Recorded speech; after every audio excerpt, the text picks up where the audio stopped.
मृत्यु के 14 प्रकार। राम रावण युद्ध चल रहा था। तब अंगद ने रावण से कहा, तू तो मरा हुआ है, मरे हुए को मारने से क्या फायदा। रावण बोला, मैं जीवित हूँ, मरा हुआ कैसे। अंगद बोले, सिर्फ सांस लेने वालों को जीवित नहीं कहते, सांस तो लोहार की धोखनी भी लेती है। तब अंगद ने मृत्यु के 14 प्रकार बताए। कौल कामबस, कृपण विमूढ़ा, अति दरिद्र, अजसी अति बूढ़ा, सदा रोग बस, संतत क्रोधी, विष्णु विमुख, श्रुति संत विरोधी, तनु पोषक निंदक, अगखानी, जीवित शव सम 14 प्राणी। काम वश, जो व्यक्ति अत्यंत भोगी हो, काम वासना में लिप्त रहता हो, जो संसार के भोगों में उलझा हुआ हो, वह मृत समान है। जिसके मन की इच्छाएं कभी खत्म नहीं होती और जो प्राणी सिर्फ अपनी इच्छाओं के अधीन होकर ही रह जाता है, वह मृत समान है। वह अध्यात्म का सेवन नहीं करता है, सदैव वासना में लीन रहता है। वाम मार्गी, जो व्यक्ति पूरी दुनिया से उल्टा चले, जो संसार की हर बात के पीछे नकारात्मकता खोजता हो, नियमों, परंपराओं और लोक व्यवहार के खिलाफ चलता हो, वह वाम मार्गी कहलाता है। ऐसे काम करने वाले लोग मृत समान माने गए हैं। कंजूसा, अति कंजूस व्यक्ति भी मरा हुआ होता है।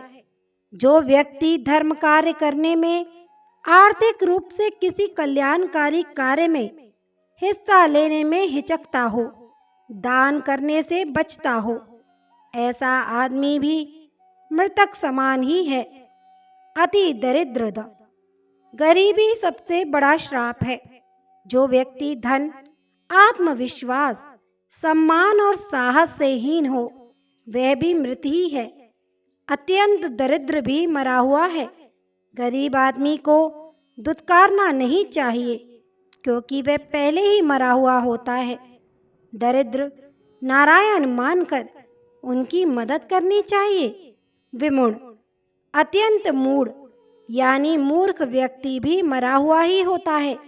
जिसके पास बुद्धि विवेक ना हो, जो खुद निर्णय न ले सके, यानी हर काम को समझने, निर्णय लेने में किसी अन्य पर आश्रित हो, ऐसा व्यक्ति भी जीवित होते हुए मृतक समान ही है। मूढ़ अध्यात्म को नहीं समझता। अजसी, जिस व्यक्ति को संसार में बदनामी मिली हुई है, वह भी मरा हुआ है। जो घर परिवार, कुटुंब, समाज, नगर, राष्ट्र किसी भी इकाई में सम्मान नहीं पाता, वह व्यक्ति भी मृत समान ही होता है। सदा रोगवश, जो व्यक्ति निरंतर रोगी बना रहता है, वह भी मरा हुआ है। स्वस्थ शरीर के अभाव में मन विचलित रहता है, नकारात्मकता हावी हो जाती है, व्यक्ति मृत्यु की कामना में लग जाता है। जीवित होते हुए भी रोगी व्यक्ति जीवन के आनंद से वंचित रह जाता है। अति बूढ़ा, अत्यंत वृद्ध व्यक्ति भी मृत समान होता है, क्योंकि वह अन्य लोगों पर आश्रित हो जाता है। शरीर और बुद्धि दोनों अक्षम हो जाते हैं। ऐसे में कई बार वह स्वयं और उसके परिजन ही उसकी मृत्यु की कामना करने लगते हैं, ताकि उसे इन कष्टों से मुक्ति मिल सके। सतत क्रोधी, 24 घंटे क्रोध में रहने वाला व्यक्ति भी मृतक समान ही है। ऐसा व्यक्ति हर छोटी बड़ी बात पर क्रोध करता है। क्रोध के कारण मन और बुद्धि दोनों ही उसके नियंत्रण से बाहर होती है।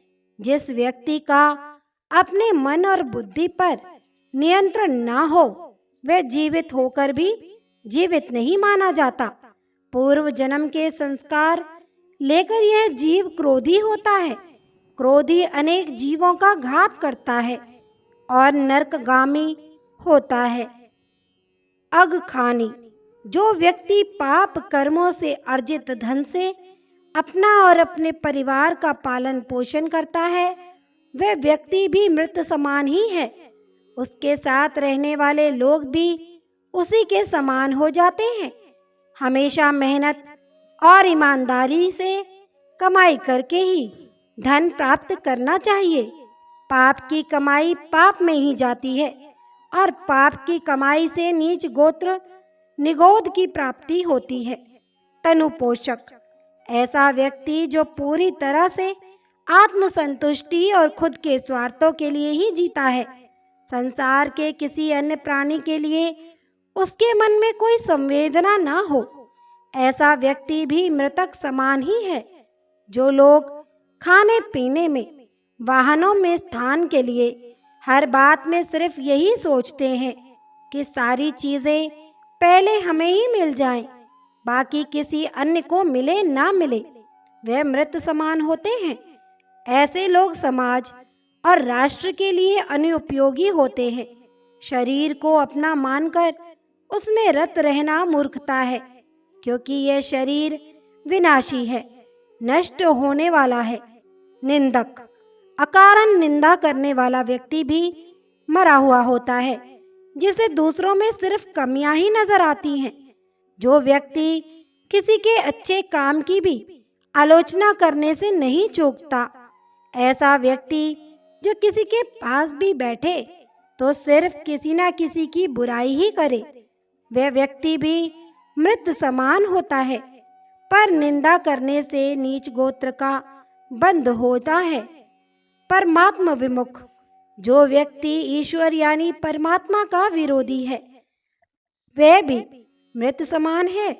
जो व्यक्ति यह सोच लेता है कोई परमत्व है ही नहीं, हम जो करते हैं वही होता है, संसार हमसे ही चल रहा है, जो परम शक्ति में आस्था नहीं रखता, ऐसा व्यक्ति भी मृत माना जाता है। श्रुति संत विरोधी, जो संत ग्रंथ पुराणों का विरोधी है, वह भी मृत समान है। श्रुति और संत समाज में अनाचार पर नियंत्रण का काम करते हैं। अगर गाड़ी में ब्रेक ना हो तो कहीं भी गिरकर एक्सीडेंट हो सकता है। वैसे ही समाज को संतों की जरूरत होती है, वरना समाज में अनाचार पर कोई नियंत्रण नहीं रह जाएगा। अतः मनुष्य को उपरोक्त 14 दुर्गुणों से यथासंभव दूर रहकर स्वयं को मृतक समान जीवित रहने से बचाना चाहिए। दोस्तों, यदि वीडियो में दी गई जानकारी आपको अच्छी लगी हो तो चैनल को सब्सक्राइब, वीडियो को लाइक और शेयर करें। धन्यवाद। खुश रहिए, स्वस्थ रहिए।